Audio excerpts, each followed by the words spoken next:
کہ موت ایک اٹل حقیقت ہے۔ موت نے اپنے وقت پر آنا ہے اور ہر چیز کے گلے پر موت نے قبضہ جمانا ہے اور سب کو فنا کرنا ہے۔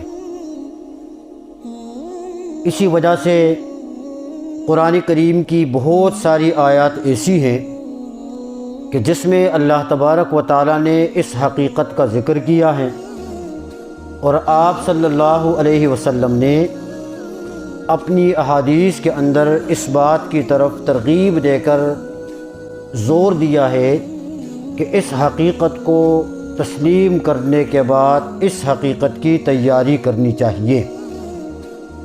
آپ حضرات کے علم میں ہے کہ یہ دنیا دارالامتحان ہے، یہ دنیا دارالاسباب ہے، یہ مستقل کسی کا ٹھکانہ نہیں ہے۔ ہم اپنی آنکھوں سے ہم نے دیکھا، کانوں سے ہم نے سنا، بڑی دنیا آئی اور آ کر اس دنیا پر رہی اور رہ کر چلی گئی۔ موت نے بڑے بڑے لوگوں کے گلے گھونٹ کے ان کو زیر زمین دفن کیا، بڑی بڑی عمارتوں کو زمین بوس کر کے رکھ دیا۔ حالات کا تغیر اور تبدل یہ سب ہم دیکھ رہے ہیں، سن رہے ہیں اور اس کا مشاہدہ ہم کر رہے ہیں۔ پیغمبر پاک صلی اللہ علیہ وسلم نے فرمایا، الکیس من دان نفسہ وعمل لما بعد الموت، کہ عقل مند آدمی وہ ہے کہ جو اپنے نفس کو پہچان لے اور موت کے بعد کی تیاری کرے۔ والعاجز من اتبع ہواہ وتمنى علی اللہ، اور عاجز شخص وہ ہے کہ جو اپنی خواہشات کی پیروی کرے اور پھر اللہ پر بڑی بڑی امیدیں قائم کر کے بیٹھ جائے۔ اس کو پیغمبر پاک نے عاجز کہا ہے، اور جو موت سے پہلے موت کی تیاری کرتا ہے اسے اللہ کے رسول نے عقل مند کہا ہے۔ تو یہ اصل چیز ہے، اس کی طرف ہم سب نے توجہ کرنی ہے، اور اس مرحلے کے لیے ہم میں سے ہر ایک شخص نے تیاری کرنی ہے کہ اس جام کو ہم نے اپنے ہونٹوں سے لگانا ہے اور اس مرحلے سے ہم سب نے گزرنا ہے۔ دعا کریں کہ اللہ ہمیں اس عظیم مرحلے سے پہلے اس کی تیاری کی توفیق نصیب فرما دے۔ بڑی تلخ حقیقت ہے یہ، آپ جانتے ہی ہیں، موت جب آ جاتی ہے انسان کی ساری خواہشات ختم ہو جاتی ہیں، اور رات کو سوتا ہے ذہن میں اس نے پروگرام بنایا ہوا ہے، بڑا لمبا چوڑا منصوبہ ہے، یہ کروں گا یہ کروں گا یہ کروں گا، لیکن آنکھ لگ گئی پھر بندہ اٹھا ہی نہ۔ موت نے آ کے سب کچھ ختم کیا۔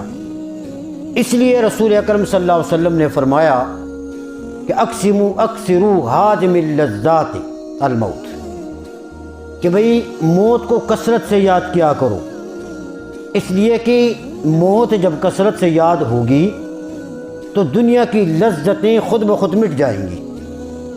پھر اگر آدمی عقل مند ہوگا تو پھر لمبا چوڑا نہیں سوچے گا۔ کہا جاتا ہے کہ دنیا امید پر چل رہی ہے، امید پر قائم ہے، یہ بات حقیقت ہے، لیکن اس کے ساتھ ساتھ اس بڑی ناقابل فراموش حقیقت کے لیے بھی تیاری کرنے کی ضرورت ہے کہ ہم میں سے ہر بندہ اس کے لیے تیار رہے۔ اس پہ کافی سارے واقعات ہیں، انشاءاللہ میں عرض کروں گا۔ اللہ رب العزت نے اس فانی دنیا کے اندر ہمیں اور آپ کو ایک مختصر سے وقت کے لیے بھیجا ہے۔ بس وہ زمینی عمر ہے ہماری، جتنی اللہ پاک نے لکھی ہے وہ ہم نے پوری کرنی ہے، اور پوری کرنے کے بعد ہم نے اپنے رب کی طرف جانا ہے۔ یہ بھی ایک حقیقت ہے کہ آپ یہ دیکھیں، یہ روح جب نکل جاتی ہے نا، پھر بندے کی حیثیت ختم ہو جاتی ہے، دنیاوی حیثیت ختم ہو جاتی ہے۔ وہ جناب زندہ ہے، بڑے لمبے چوڑے لوگ لگے ہوئے ہیں، تعریفیں ہو رہی ہیں، پتہ نہیں کیا سے کچھ، لیکن مر گیا اعلان ہو جاتا ہے، بھئی مر گیا، فلاں مر گیا، فلاں کا بھائی مر گیا، فلاں کا بیٹا مر گیا، اب نام کی جو نسبت ہے وہ آہستہ آہستہ کٹنا شروع ہوئی، وہ دوسروں کے ساتھ جڑنا شروع ہوئی۔ فلاں کا بھائی مر گیا، فلاں کا فلاں رشتہ دار مر گیا، حضرت کا نام یہیں سے مٹنا شروع ہوا، یہیں سے مٹنا۔ اس کے بعد آگے کے مرحلے ہی بھئی کیا ہے، جنازہ ہے، میت ہے، یہ ساری چیزیں ہو رہی ہیں۔ نام آہستہ آہستہ موت کے بعد سے ختم ہونا شروع ہو جاتا ہے، اور کچھ عرصے تک وہ نام لکھا جاتا ہے، پڑھا جاتا ہے، یاد کیا جاتا ہے، لیکن وقت کے گزرنے کے ساتھ ساتھ پھر نام بھی ذہنوں سے نکل جاتا ہے۔ آج آپ دیکھتے جائیے قبرستانوں میں جا کے، کتنے پرانے پرانے قبرستان، کتنی پرانی قبریں، یاد ہی نہیں ہے کسی کو۔ زیادہ تر باپ دادا تک کچھ عرصے کے لیے یاد ہو جاتے ہیں لوگ، اس کے بعد نام بھی ذہن سے نکل جاتے ہیں، وہ یاد بھی کوئی نہیں کرتا۔ وہ ایک جگہ پہ لکھا ہوا تھا قبر کے اوپر ہی، میں نے اسے پڑھا کہ بھئی میں سوچتا تھا کہ میں کتنا اہم تھا، لیکن یہ میرا وہم تھا۔ دیکھیں نا کتنی بڑی جاندار بات ہے۔ آدمی سوچتا ہے کہ میں کتنا اہم ہوں، لیکن یہ اہمیت وہم ہے، یہ انسان کا وہم ہے۔ آج کے اس دور میں پریکٹیکلی یہ عرض کر رہا ہوں، آپ تجربہ کر کے دیکھیں۔ سوشل میڈیا کا دور ہے، موبائل پہ دنیا چل رہی ہے، نیٹ ورک اس پہ چل رہا ہے، سارا رابطے، باتیں، تعلق۔ آپ اپنا فون بند کریں کچھ دنوں کے لیے، اپنا سوشل رابطہ آپ بند کریں، آپ کو پتہ چلے کہ دنیا میں آپ کے چاہنے والے کتنے ہیں، کتنے لوگ آپ کے دروازے پر آتے ہیں آپ کو پوچھنے کے لیے۔ ایسا ہے یا نہیں؟ یہ وہم ہے۔ اللہ رب العزت نے اس فانی دنیا میں کچھ وقت کے لیے بھیجا ہے۔ رسول اکرم صلی اللہ علیہ وسلم نے فرمایا، اعمار امتی 60 الی 70، کہ میری امت کے لوگوں کی عمریں 60 سے 70 کے درمیان ہیں، اوسط عمر اتنی ہی ہے۔ آگے اللہ جس پر اپنا فضل کرے اسے زیادہ عمر دے، وہ اللہ کی مہربانی ہے، لیکن زیادہ تر اوسط عمر بس 60 سے 70 کے درمیان ہے بس۔ اب اس میں بندہ کیا کرے گا؟ آدھی عمر تو نیند میں چلی جاتی ہے، آدھی عمر تو سو کے بندہ غفلت ہے۔ اب آدھی جو بچ گئی ہے اس میں ہم دیکھیں کہ دنیا کی مصروفیات کتنی ہیں، اور پھر جب ایک حصہ بچے گا تو پھر وہ اللہ رب العزت کی یاد کے لیے بچے گا۔ ہمارے تو ایمان کمزور ہیں نا، ہم تو فرض نماز بھی بر وقت نہیں پڑھ سکتے، مشکل ہو جاتی ہے ہمارے لیے، تو مشکل ہے۔ لیکن اپنی پوری عمر کا ہم اندازہ کریں تو ہمارے پاس اپنے رب کی طرف جانے کی تیاری کا وقت کتنا ہے، سفر ہمارا کتنا ہے، اور اس سفر کے لیے تیاری ہماری کتنی ہے، یہ بھی ہمیں سوچنا ہے۔ آپ نے نام سنا ہے ہارون الرشید، بڑا بادشاہ گزرا ہے۔ اس کے زمانے میں اس کے دربار میں ایک مجذوب شخص تھا، اس کا نام تھا بہلول، اس کا بھی نام سنا ہوگا آپ نے۔ یہ بڑا مجذوب سا آدمی تھا، بادشاہ کے پاس آیا کرتا تھا، گپ شپ ہوتی رہتی تھی۔ تو ایک مرتبہ بادشاہ کے پاس آیا، بادشاہ کے پاس لکڑی کی ایک چھڑی تھی۔ اس بادشاہ نے بہلول سے کہا، ہارون رشید نے، کہ بھئی یہ لو پکڑو اور دیکھتے جاؤ، تمہیں اپنے سے زیادہ جو بے وقوف شخص نظر آئے نا، یہ اس کے ہاتھ میں پکڑا دینا۔ یہ بادشاہ نے کہا۔ بہلول نے بولی لے کر اپنے پاس سنبھال کے رکھی۔ ایک زمانہ گزر گیا، بادشاہ بیمار ہوا۔ اب جب بیمار ہوا ہارون الرشید، وہ بستر پر لیٹ گیا۔ بہلول کو پتہ چلا، یہ عیادت کے لیے چلا گیا۔ اب جب جا کر قریب میں بیٹھا، بادشاہ کی حالت دیکھی، بیچارہ بیمار ہے، اٹھ نہیں سکتا، اب جانے کا وقت ہے۔ تو بہلول نے پوچھا کہ کیا حال ہے؟ اس نے کہا جی حال کا کیا پوچھنا ہے، حالت تو بری ہے، اب مرنے کا وقت ہے، بڑے لمبے سفر پہ جانا ہے۔ تو بہلول نے کہا اچھا بڑے لمبے سفر پہ جانا ہے تو آپ نے تیاری بھی تو بڑی کی ہوگی۔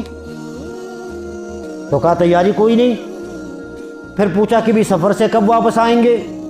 تو بادشاہ نے کہا سفر سے واپس بھی نہیں آنا۔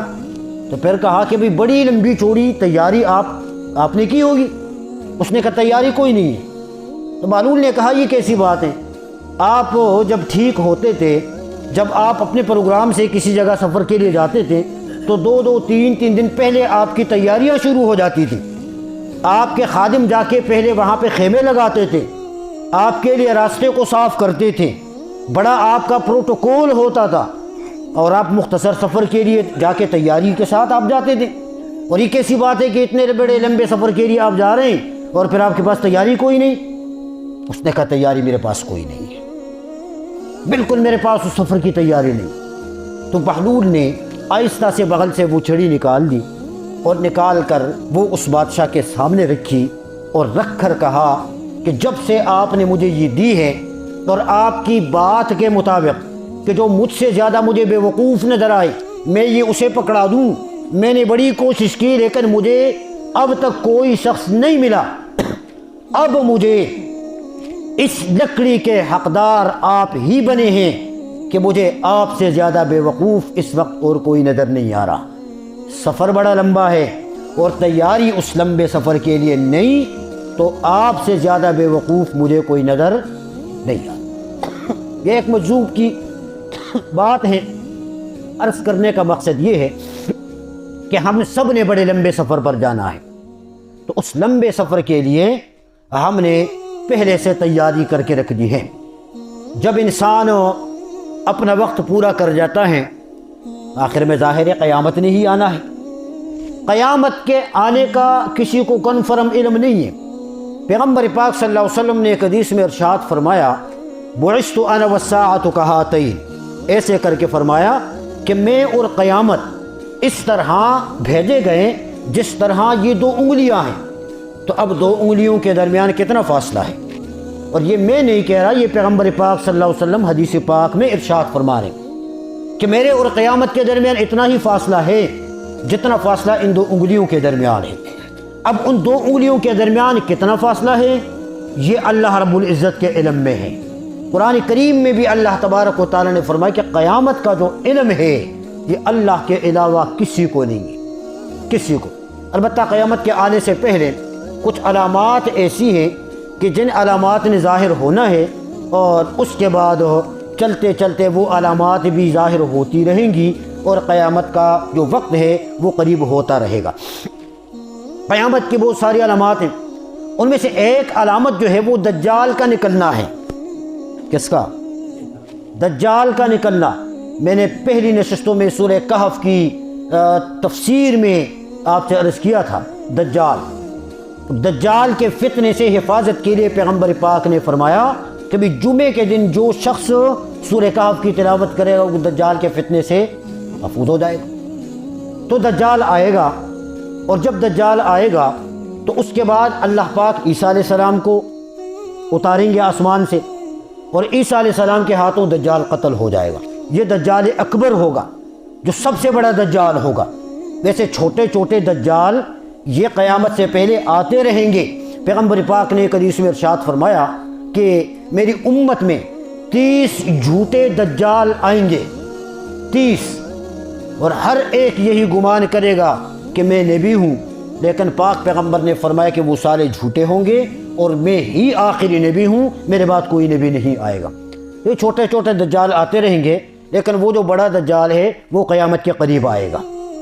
قیامت کے قریب عیسیٰ علیہ السلام کے ہاتھوں وہ قتل ہوگا، اور اس کے بعد پھر یاجوج اور ماجوج آ جائیں گے، 40 دن تک وہ فساد برپا کریں گے، اس کے بعد اللہ ان کو بھی ختم کر دیں گے، اور اس کے بعد حضرت عیسیٰ علیہ السلام اس دنیا پر حکمرانی فرمائیں گے، اور پوری دنیا کے اوپر اسلام کا ایک دور ہوگا۔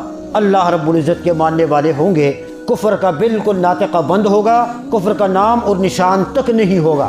40 سال تک یہ عرصہ ایسے گزرے گا. پھر 40 سال کے بعد عیسیٰ علیہ السلام فوت ہو جائیں گے اور جو مومنین ہیں ان پر اللہ پاک ایک ایسی بیماری مسلط کریں گے کہ بغلوں کے نیچے سے ان کے اوپر بیماری مسلط ہو جائے گی، اور اسی بیماری سے اس وقت کے جتنے مسلمان ہیں وہ سارے کے سارے مسلمان ختم ہو جائیں گے. پھر ایک مرتبہ کفر آئے گا، ساری دنیا کے اندر کفر ہو جائے گا، سب کافر ہو جائیں گے، اور جب اللہ کی کھل کر نافرمانیاں شروع ہو جائیں گی تو ان کافروں پر اللہ پاک قیامت کو نازل کریں گے، قیامت کا وقوع شروع ہوگا. 2 مرحلے ہوں گے. ایک مرحلہ قیامت سے پہلے اور وہ حضرت اسرافیل علیہ السلام کی جو سور ہے وہ پھونکیں گے. فَإِذَا نُفِخَ فِي الصُّورِ، اسرافیل علیہ السلام یہ اپنی ڈیوٹی کے لیے تیار کھڑے ہیں.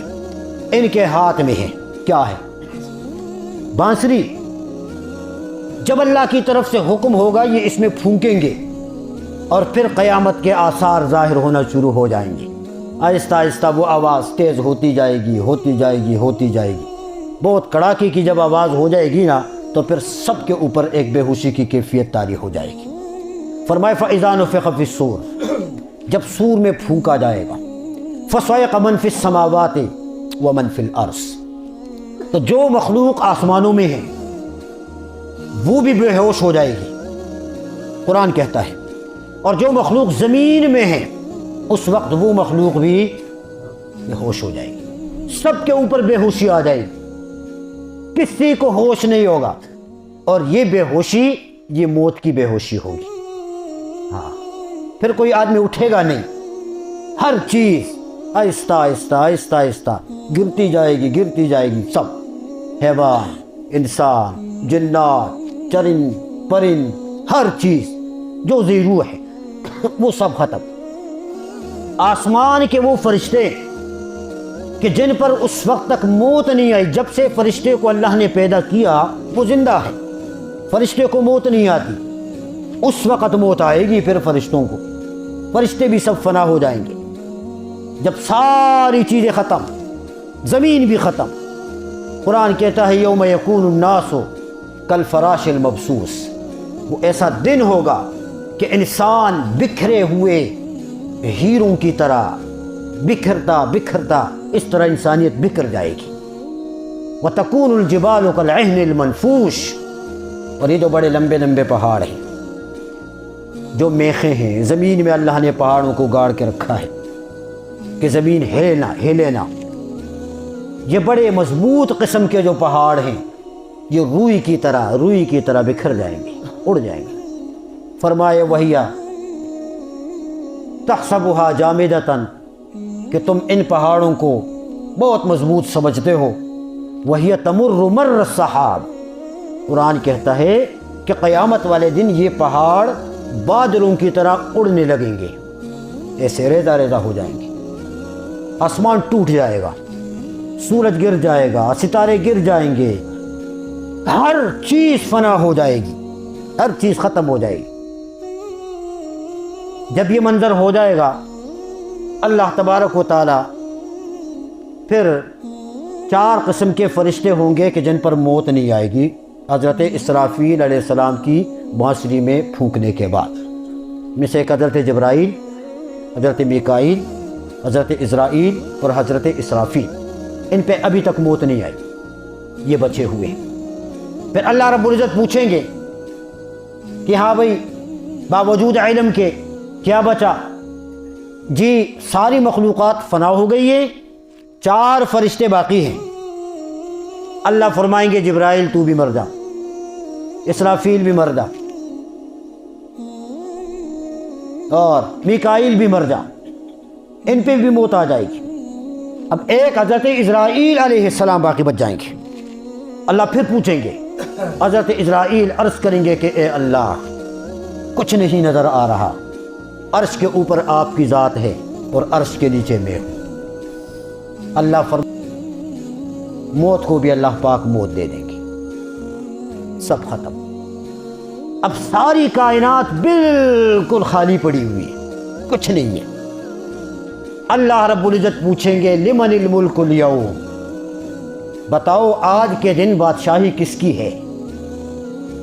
سوال بنتا ہے نا، اس وقت اللہ پوچھیں گے بتاؤ بادشاہی کس کی ہے؟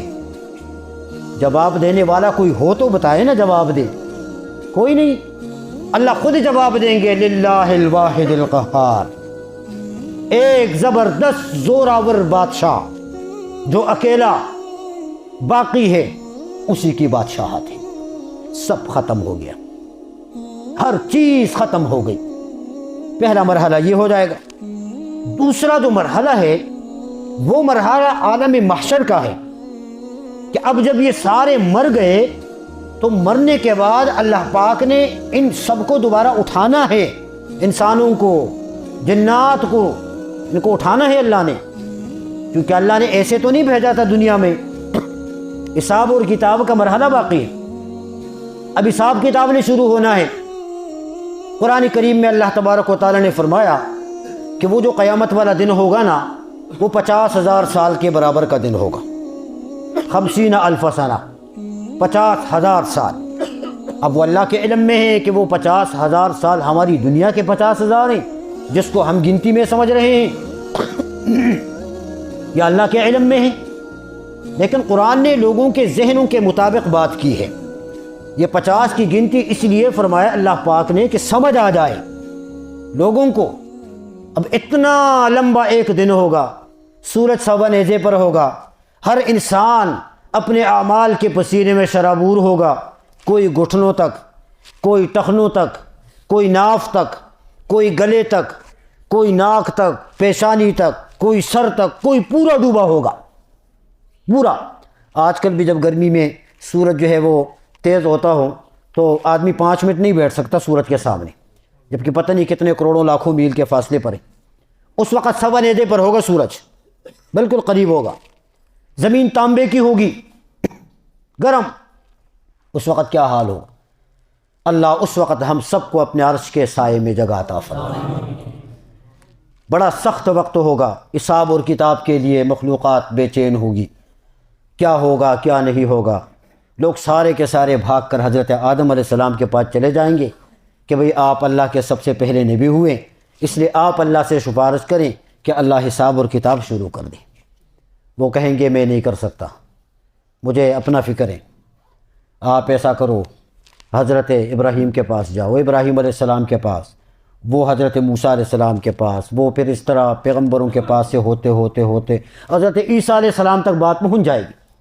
عیسیٰ علیہ السلام جواب دیں گے کہ میں اللہ سے یہ نہیں کہہ سکتا، ایتونی محمدا، وہ جو آخری پیغمبر آئے تھے نا حضرت محمد مصطفیٰ صلی اللہ علیہ وسلم، ان کے پاس چلے جاؤ۔ پیغمبر پاک نے حدیث پاک میں ارشاد فرمایا کہ لوگ میرے پاس آئیں گے اور مجھ سے لوگ درخواست کریں گے کہ آپ اللہ سے سفارش کریں، یہ شفاعت کبریٰ ہے، آپ اللہ سے کریں۔ پیغمبر پاک نے فرمایا انا لہا،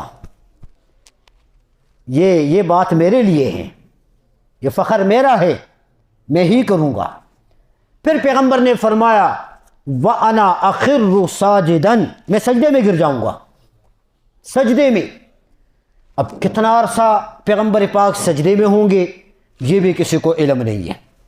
پیغمبر نے فرمایا جب تک اللہ چاہے گا مجھے رکھے گا، جب اللہ چاہے گا مجھے اٹھا دے گا۔ پھر فرمایا کہ فَيُلْهِمُنِي رَبِّي بِمَحَامِدَ، کہ اللہ میرے دل میں ایسے کلمات القاء کریں گے کہ جن کلمات سے میں اللہ کی تعریف کروں۔ اب وہ کلمات کیا ہیں؟ قرآن اور حدیث اس سے خاموش ہے، یہ کسی کو نہیں پتا کہ وہ کلمات کیا ہے۔ آدم علیہ السلام ساری زندگی اپنے طور پہ اللہ کی تعریف کرتے رہے، اللہ کی بڑائی کرتے رہے، لیکن مسئلہ حل نہیں ہوا۔ اللہ نے پھر سکھایا کہ مجھے منانا ہو، مجھے راضی کرنا ہو تو میں جو کلمات سکھاؤں وہ کر کے میری تعریف کر۔ فَتَلَقَّى آدَمُ مِن رَبِّهِ كَلِمَاتٍ، جب اللہ نے وہ کلمات القاء کیے نا اور آدم علیہ السلام نے وہ کلمات اپنی زبان سے ادا کیے، ربنا ظلمنا انفسنا وَإِن لَّمْ تغفر لنا وترحمنا لنکونن من الخاسرین، یہ کلمات ہیں۔ اللہ نے فرمایا کہ جب یہ کلمات آدم علیہ السلام نے اپنی زبان پہ پڑھ دیے فتاب علیہ، اللہ نے توبہ قبول فرمائی۔ اللہ نے کلمات سکھا دیے، اب اس وقت اللہ کیا کلمات القاء کریں گے یہ کسی کو علم نہیں ہے۔ اللہ کی شان کے مطابق پیغمبر پاک وہ کلمات ادا کریں گے، اس کے بعد اللہ پاک فرمائیں گے کہ اب اٹھ جائیے۔ اب پیغمبر پاک صلی اللہ علیہ وسلم سر اٹھائیں گے اور اس کے بعد حساب اور کتاب کا مرحلہ شروع ہو جائے گا۔ میں رک کے ایک بات یہاں پر عرض کروں گا، چونکہ جمادی الثانی کا مہینہ ہے۔ پیغمبر پاک صلی اللہ علیہ وسلم نے فرمایا کہ جنت میں سب سے پہلے میں جاؤں گا، اور میرے بعد دوسرے نمبر پر حضرت ابوبکر اور اس کے ساتھ حضرت عمر جائیں گے۔ جی، اور اسی جمادی الثانی کے مہینے میں حضرت سیدنا ابوبکر صدیق رضی اللہ تعالیٰ عنہ کا یوم وفات بھی ہے، اس پر بھی میں انشاءاللہ مستقل بات عرض کروں گا۔ تو یہ شفاعت جناب شروع، اب حساب اور کتاب کا مرحلہ ہے وہ شروع ہو جائے گا، چونکہ تین عالم، عالم دنیا، پھر عالم برزخ، اور پھر عالمی محشر، آخرت کا عالم۔ اس وقت پھر اللہ رب العزت حساب اور کتاب شروع کر دیں گے، ہر شخص کے سامنے اس کی کتاب کھل جائے گی۔ کیونکہ یہاں بھی دفتروں کے اندر جب احتساب ہوتا ہے تو تاریخیں دی جاتی ہے نا، وکیل آتے ہیں، بھی آپ کا کیس سنا جائے گا، اس پہ پھر جرا ہوتی ہے، وہ پھر جج صاحب فیصلہ لکھتے ہیں، فیصلہ سنایا جاتا ہے۔ ایک دم سے تو نہیں ہوتا فیصلہ، یا ایک دم سے ہوتا ہے؟ آج کل کی عدالتوں کی بات نہیں کر رہا ہوں، یہاں تو ہر لمحہ کچھ بھی ہو جاتا ہے، لیکن جو اصول ہے وہ اصول یہ ہے کہ فیصلہ ایک دم سے نہیں ہو جاتا، فریقین کو سنا جاتا ہے، دونوں کے دلائل کو سنا جاتا ہے، اس کے بعد پھر جو جج ہے، جو قاضی ہے، وہ منصف ہے، وہ فیصلہ صادر کر دیتا ہے۔ اب اللہ رب العزت کے نظام عدل کو آپ دیکھیں، دنیا میں کتنا عرصہ ملا انسان کو تاکہ پھر یہ نہ کہے کہ ایک دم سے کچھ ہو گیا۔ کتنے حالات سے گزرا ہے یہ، بچپن سے لے کے آخر تک کتنے مراحل سے گزرا ہے یہ۔ اللہ نے کہا یہ اس لیے موقع میں نے دیا تاکہ کل جب میں حساب اور کتاب کروں گا تو پھر تمہارے پاس کوئی ہیلہ اور حجت نہ ہو، پھر کوئی یہ نہ کہہ سکے کہ بھی اللہ نے کوئی ظلم کیا ہے۔ بات سمجھ آ رہی ہے؟ ہاں، کتاب سامنے آ جائے گی، ہر شخص کو اللہ ان کی کتاب حوالے کر دیں گے، اور اللہ فرمائیں گے اقرأ کتابک، ابھی اپنی کتاب پڑھ۔ اس وقت ایسا بھی نہیں ہوگا کہ میں نے تو اسکول نہیں پڑھا، میں تو کالج نہیں گیا، مجھے تو لکھنا پڑھنا نہیں آتا۔ اللہ سب کو قوت عطا فرمائیں گے، ہر شخص کی فلم اسکرین پہ چلے گی ایسی، سب نظر آئے گا، سب کو نظر آئے گا، سب دیکھیں گے۔ یہ اللہ پاک کتاب حوالے کریں گے اور فرمائیں گے اقرأ کتابک کفا بنفسک الیوم علیک حسیبا، آج کے دن کسی کے اوپر ظلم نہیں ہوگا، مکمل طریقے سے عدل اور انصاف کے ساتھ کام ہوگا۔ اب جب یہ انسان اپنا اعمال نامہ دیکھے گا تو یہ کہے گا لا یغادر صغیرۃ ولا کبیرۃ الا احصاها، کوئی چھوٹی کوئی بڑی کوئی چیز نہ رہی، ہر چیز آ رہی ہے۔ ہماری تو حالت یہ ہے کہ ہم کل کوئی کام کریں نا تو آج ہمیں یاد نہیں ہوتا کہ ہم نے کل کیا کیا، یاد ہی نہیں ہوتا۔ لیکن وہ میموری اللہ رب العزت اس کو اس طریقے سے واپس کریں گے، ایسے واپس ہوں گے کہ انسان کو ایک ایک لمحہ پھر یاد آئے گا، اچھا یہاں یہاں یہاں یہاں یہاں، بطور ثبوت کے وہ ساری چیزیں سامنے آئیں گی۔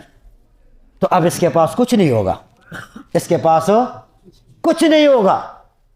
لیکن یہاں بھی رک کے ایک بات عرض کروں، پیغمبر پاک صلی اللہ علیہ وسلم نے فرمایا کہ جس نے اخلاص کے ساتھ یہ کلمہ طیبہ پڑھا، لا الہ الا اللہ محمد الرسول اللہ، آخر میں جب ہر طرف سے یہ ناکام ہو جائے گا اور اس کا فیصلہ بھی ہو جائے گا کہ بھی اس کو جہنم میں لے جاؤ، تو اللہ رب العزت فرمائیں گے کہ بھی فرشتوں سے رک جاؤ، ایک چیز باقی ہے۔ یہ جو کلمہ اس نے اخلاص کے ساتھ پڑھا تھا نا، یہ کلمہ ایک کاغذ کے اوپر لکھا ہوا آ جائے گا، اور جو عمل کا ترازو ہے ایک طرف اس کے پورے اعمال ہیں، پورے جس بد اعمال کی وجہ سے یہ ترازو کا جو پلڑا ہے وہ جھکا ہوا ہے، اور جو نیک اعمال والا پلڑا ہے وہ اوپر ہوا ہے، ہلکا ہوا ہے، بد اعمال زیادہ نیک اعمال کم، وہ پرچی اللہ پاک اس نیک اعمال والے پلڑے کے اندر رکھ دیں گے، اور جو ہی وہ کاغذ اس کے اندر آئے گا نا، ایک دم یہ نیکیوں والا پلڑا نیچے جا کے جھک جائے گا، بھاری ہو جائے گا، اور بد اعمال والا پلڑا وہ اوپر کی طرف آ جائے گا، اوپر کی طرف۔ اللہ فرمائیں گے کہ اب اس کو جنت میں داخل کر دو، اس کو جنت میں داخل۔ اس کلمے کی فضیلت۔ تو میں عرض یہ کر رہا تھا کہ یہ قیامت کا عالم ہے، اس پر ہم سب نے یہاں جانا ہے، اور اس مرحلے سے ہم نے گزرنا ہے۔ کچھ چیزیں ایسی ہیں کہ دنیا کے اندر اگر وہ اختیار کی جائیں تو موت کے وقت اللہ پاک کلمہ نصیب فرما دیتا ہے، موت کے وقت کلمہ نصیب ہوتا ہے۔ ان میں سے پہلی چیز یہ ہے کہ نامحرم سے اپنی نظر کو بچانا، نظروں کی حفاظت کرنا۔ جو شخص اپنی نظر کی حفاظت کرتا ہے، موت کے وقت اللہ کلمہ اسے نصیب کر دیتا ہے۔ نمبر 2، مسواک کا اہتمام کرنا۔ مسواک، مرد ہوں یا عورت ہوں، حدیث میں پیغمبر نے فرمایا ہے موت کے وقت میں اللہ کلمہ نصیب کر دیتا ہے۔ تیسری چیز یہ ہے کہ اپنے ایمان پر شکر ادا کرنا، کہ اللہ تیرا شکر ہے کہ تو نے ایمان جیسی عظیم دولت مجھے عطا فرمائی ہے۔ چوتھی چیز صدقہ اور خیرات کرنا ہے، کسی غریب کے ساتھ تعاون کرنا ہے۔ حدیث میں پیغمبر نے فرمایا کہ صدقہ اللہ کے غضب اور غصے کو ختم کر دیتا ہے۔ ملا علی قاری رحمۃ اللہ علیہ فرماتے ہیں کہ اس بات کا مطلب یہ ہے کہ حال میں، یعنی دنیا میں اس پر جو مصیبت آئے گی، صدقے کی وجہ سے وہ مصیبت ختم ہو جائے گی، اور معال کے اعتبار سے آگے کے لیے موت کے وقت میں اللہ پاک اسے کلمہ نصیب کر دیتا ہے۔ یہ صدقہ ہے۔ اسی طرح پانچویں چیز یہ ہے کہ نیک لوگوں کی صحبت اختیار کرنا، اہل اللہ کی صحبت اختیار کرنا۔ اب اہل اللہ کی صحبت اختیار کرنے سے آدمی کی کیفیت بدل جاتی ہے، اور موت کے وقت میں اللہ پاک کلمہ شہادت نصیب فرما دیتا ہے۔ چھٹی چیز یہ ہے کہ اللہ سے محبت کرنا۔ جو شخص دنیا میں اللہ سے محبت کرتا ہے، اللہ اسے رسوا نہیں کرتا۔ خواجہ فرید الدین عطار رحمۃ اللہ علیہ فرماتے ہیں کہ دنیا میں جو شخص اللہ سے محبت کرتا ہے، میں گارنٹی سے کہتا ہوں کہ قیامت کے دن اللہ اسے اپنے دشمنوں کی صف میں نہیں کھڑا کرے گا۔ یہ بڑی بات۔ دنیا میں جو اللہ سے محبت کرتا ہے، آخرت میں اللہ اسے اپنے محبوب لوگوں کی صف میں کھڑا کر دیتا ہے، وہ بدبختی سے محفوظ ہو جاتا ہے، اور اسی طریقے سے ان کی کامیابی ہو جاتی ہے۔ ایک عمل یہ ہے کہ اذان کے بعد دعا۔ جو شخص اذان کے بعد کی دعا کا اہتمام کرتا ہے، اس شخص کو مرنے سے پہلے اللہ کلمہ شہادت نصیب کر دیتا ہے۔ یہ بہت بڑی حدیث کے اندر اس کی بہت بڑی فضیلتیں پیغمبر پاک صلی اللہ علیہ وسلم نے ارشاد فرمائی ہے۔ خواجہ فرید الدین عطار رحمۃ اللہ علیہ وہ فرماتے ہیں کہ جوانی کا عالم تھا، اور ایک بڑے صاحب میرے پاس تشریف لے کر آئے، تو چونکہ خواجہ صاحب فرماتے ہیں کہ میں شوق رکھتا تھا خوشبو لگانے کا، میں مختلف قسم کی خوشبو میرے پاس ہوتی تھی، خوشبو کی شیشیاں پڑی ہوئی ہیں۔ تو وہ بڑے میاں صاحب آئیں، اس نے کہا کہ بھائی تیرا شوق یہی خوشبو ہے، اور اسی میں ہر وقت مگن رہتے ہو، پتہ نہیں کیا بنے گا تیرا۔ تو خواجہ صاحب فرماتے ہیں کہ میں نے ان سے کہا کہ بھئی جو تیرا بنے گا وہی میرا بنے گا، اس میں کون سی بات؟ تو اس بڑے صاحب نے کہا کہ اچھا دیکھنا چاہتے ہو کہ میرا کیا بنے گا؟ فرمایا کہ اس نے کلمہ پڑھا، اور چادر ان کے پاس تھی، وہ میرے سامنے زمین پر لیٹ گئے، چادر اپنے اوپر ڈال دی، اور ڈال کر وہ سو گئے۔ اب خواجہ صاحب فرماتے ہیں کہ میں یہ سوچ رہا تھا کہ بھئی ایسے لیٹا ہوا ہے، مجھے پریکٹیکلی کچھ دکھانا چاہتا ہے، لیکن تھوڑی دیر کے بعد جب میں گیا اور جا کر اس کے چہرے سے میں نے چادر ہٹائی تو وہ اللہ کے پاس پہنچ گیا تھا، کلمہ پڑھ کے اللہ کے پاس پہنچ گیا تھا۔ کہ نیک لوگ جو اللہ سے محبت کرتے ہیں، شیخ سبتی رحمۃ اللہ علیہ فرماتے ہیں کہ ہم ایک سفر پہ جا رہے تھے، تو جاتے جاتے ہماری جماعت نے ایک جگہ پڑاؤ ڈالا، قریب میں کنواں تھا، تو اتنے میں دیکھا کہ ایک آدمی آیا مجذوب سا تھا، کہ اس نے کہا بھئی بتاؤ مجھے کوئی ایسی جگہ کہ جہاں میں جا کے ہر قسم کی ٹینشن سے فری ہو جاؤں، ہر قسم کی ٹینشن سے فری ہو جاؤں۔ تو شیخ سبتی رحمۃ اللہ علیہ فرماتے کہ میں نے ازراہ مذاق کہا کہ بھئی یہ برابر میں کنواں ہے، پھر اسی میں چلے جاؤ۔ تو اس مجذوب نے کلمہ پڑھا، وضو کیا، نماز پڑھی، اور نماز پڑھ کر وہ سو گیا، لیٹ گیا، کافی دیر لیٹا رہا۔ شیخ فرماتے ہیں کہ جب کافی وقت گزر گیا، نماز کا وقت آیا، تو چونکہ ہم جماعت کے ساتھ تھے تو ہم پھر نماز کے لیے کھڑے ہوئے، ہم نے کہا چلو اس کو بھی اٹھا دیتے ہیں۔ اب جب وہاں گیا چادر اٹھائی، دیکھا تو اس کی روح پرواز ہو گئی تھی۔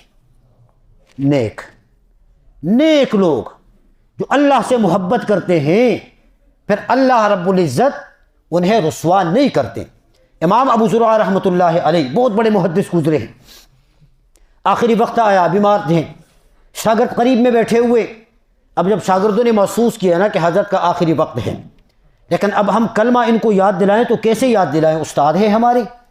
تو پھر شاگردوں نے مشورہ کیا کہ بھی ایسا کرتے ہیں کہ وہ جو ایک روایت ہے کہ جس میں پیغمبر پاک صلی اللہ علیہ وسلم نے آخری وقت میں کلمہ پڑھنے کی فضیلت ارشاد فرمائی ہے، وہ روایت ہم پڑھنا شروع کر دیتے ہیں تو شیخ کو یاد آ جائے گی بات۔ تو کہتے ہیں کہ شاگردوں نے وہ روایت پڑھنی شروع کر دی۔ اب وہ روایت پڑھتے جب اس روایت کی پڑھائی شروع کی تو شیخ کو یاد آیا، اور آ کر شیخ نے بھی وہ روایت آگے پڑھنی شروع کر دی۔